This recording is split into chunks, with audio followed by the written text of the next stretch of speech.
Greetings, AP Scholars. Welcome to another week. This week we are going to be continuing our work with straightening out the line of reasoning within the arguments that we are taking a look at.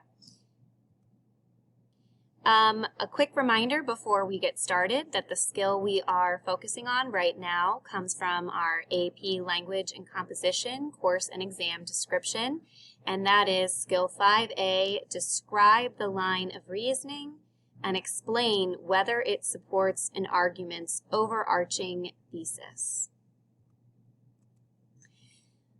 Again, we are also reminding ourselves of our essential question, which is how do writers and speakers establish a line of reasoning that supports an argument's overarching thesis? So with this essential question, of course, we are first examining how writers and speakers go about doing this, go about establishing a line of reasoning that supports an argument's overarching thesis. However, we will the ultimate goal is also to integrate this into our own writing, of course. So again, just a quick reminder of some of the terms that we reviewed last week or that came to mind last week as we were contemplating what the line of reasoning is and what all it entails. So you can see in front of you a couple of reminder definitions of line of reasoning. It is the formal structure of an argument. In other words, the way that claims and reasons are arranged to lead to the conclusion. We might also include the word logically there, to logically lead to the conclusion or effectively.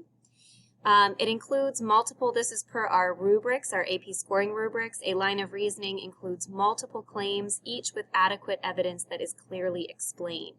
So when we were talking about line of reasoning last week and looking at the rubrics for the exam, I mentioned that sort of a cloud of words comes to mind when we start to think about line of reasoning, and some of those are listed here. We see things like claims, evidence, support, organization and structure came up in our 2 AP Classroom videos from last week.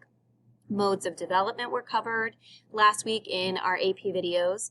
And also the concepts of the good eye, which last week we talked about kind of focusing more on the idea of summary. And the curious eye last week, as we talked about, focusing more on the idea of analysis and kind of digging deeper into a piece once we have sort of established and summarized the main highlights or main points of the piece.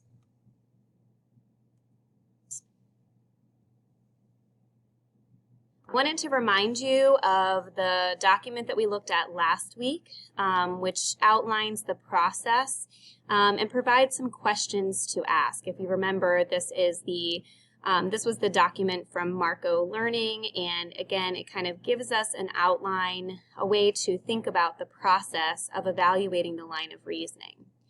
And I think it's worthwhile just to kind of remind you of it. It says, like everything in the AP English language course, identifying something is never enough. The objectives in this course require that you can evaluate the effectiveness of an author's line of reasoning and develop a successful line of reasoning of your own. The good news is that once you can evaluate the line of reasoning in the argument, you should be able to create a strong line of reasoning of your own. And then below are questions that you can use, and you can come back to this PowerPoint as necessary as we work through a couple examples here, to look at these questions if you need to. Some of the questions include, what is the author's overall claim? Where is it presented? So when we talk about the author's overall claim, we're talking about the author's thesis, right? What's the main argument of the piece, or what's the main message of the piece? And then we can go on to, what is the writer's first supporting claim? How does it connect to the thesis? So these would be the reasonings for, or the reasons for the thesis. Does the writer include specific evidence to support this claim? So again, there's our language like claim and evidence. Moving on, what are the following supporting claims or reasons? How do they connect? Are they similar? Does one further prove the previous claim? So this point is talking about the relationships that are established between and among claims within an argument, and then how they connect to the overall argument. Are there specific pieces of evidence to support these supporting claims, right? So we'll get more into the nitty-gritty potentially when we look at more complex pieces, when we think about a thesis, and then the claims to support the thesis, and then potentially those secondary claims that support the larger claims. And so you can kind of see a shift here in the progression of the good eye, so noticing these details, and then asking questions about these details. So the curious eye, as we talked about last week. So asking some of these questions about how and why the writer is using the tools and the progression that they are. Finally, how do the pieces work together to prove the overall argument? And what does the arrangement reveal about the writer's or speaker's understanding of the rhetorical situation? So always going back to that rhetorical situation.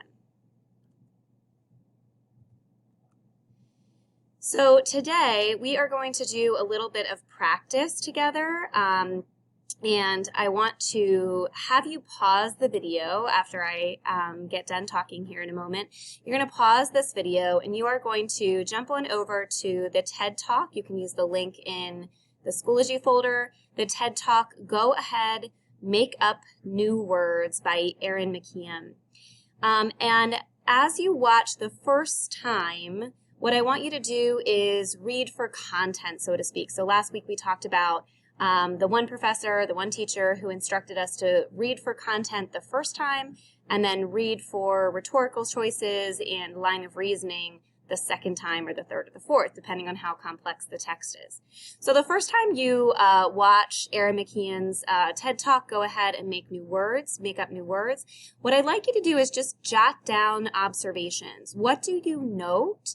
And what do you notice? Use your good eye just to simply make observations about what Erin McKeon is doing. You're just noticing the what at this point. We'll come back later and we'll apply our curious eye to ask questions about why she's doing what she's doing.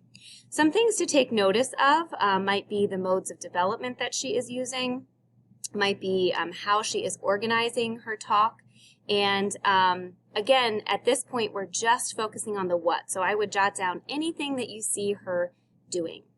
Go ahead and pause the video now. Take some time to watch the TED Talk, and when you are ready and you've made some observations about the TED Talk, you can come on back here and start this video one more time.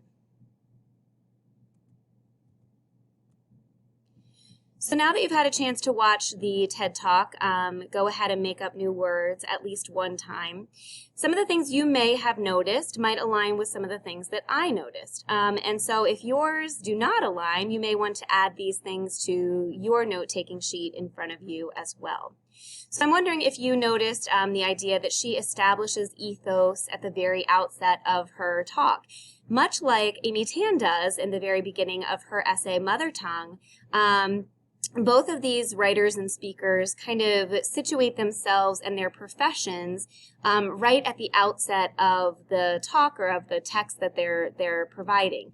And I just want us to notice this for now, and then later we'll ask ourselves why that is. If you recall in our essay for Amy Tan's essay, Mother Tongue, we asked, why does she kind of separate herself as a writer, distinguish herself as a writer as opposed to a literature professor or a language professor.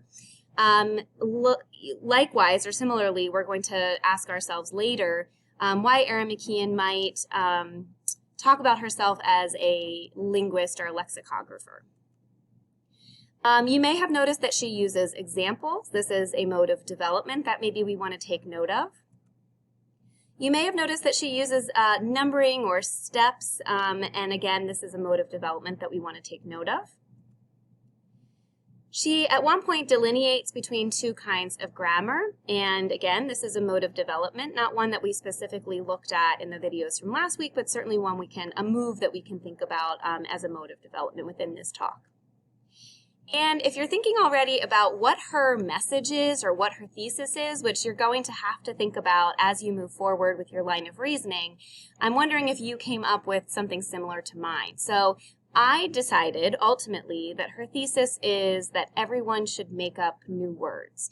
And this kind of leaves it broad enough that we can then go in and analyze the text and the line of reasoning that she establishes within the text, looking at claims that ultimately support this thesis.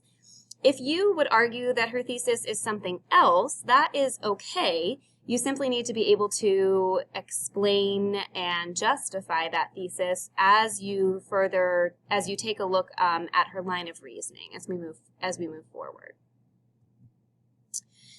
So we are going to practice this line of reasoning. We're going to practice kind of following or tracking the line of reasoning in Erin McKeon's TED Talk.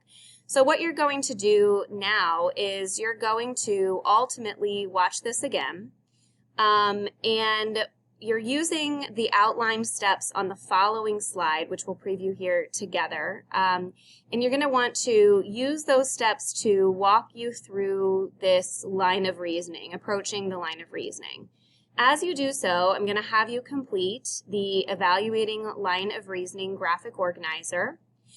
You're actually going to complete that graphic organizer and submit it, and then I'm going to have you do some reflecting on that at the end of this lesson. So the process that you want to take a look at for identifying and tracking the line of reasoning in this TED Talk is step number 1, determine the thesis. So if you want to go ahead and roll on forward with the thesis that I provided you, certainly you may go ahead and use my thesis. If you had kind of narrowed it down to a different thesis, then you can use your own thesis to guide your identifying and tracking of the line of reasoning. Step 2, you want to identify the claims that support the thesis. So you'll be looking for how she kind of provides reasons to explain or justify her thesis or her message in her piece. Then you're also going to want to look for evidence that supports these claims. Maybe examples that she gives or how she sort of fleshes out the claims or works to establish those claims that she's making. You'll want to consider modes of development, which we already did in the previous slide, but as you watch a second time, you might be noticing even more modes of development. And you're ultimately going to want to consider transitions, which would indicate those relationships between the modes of development, the claims, the evidence for them, the support that she is establishing.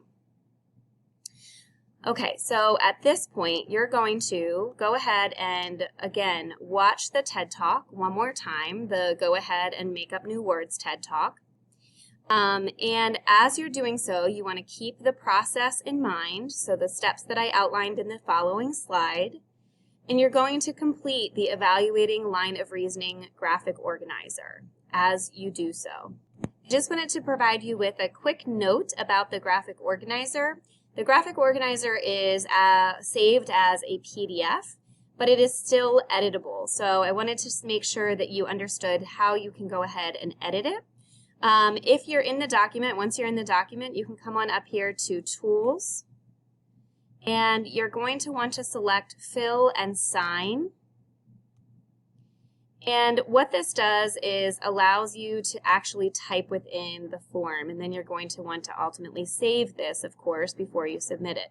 So when you click, for example, it will open up a text box, and you can put, for example, the name of the text.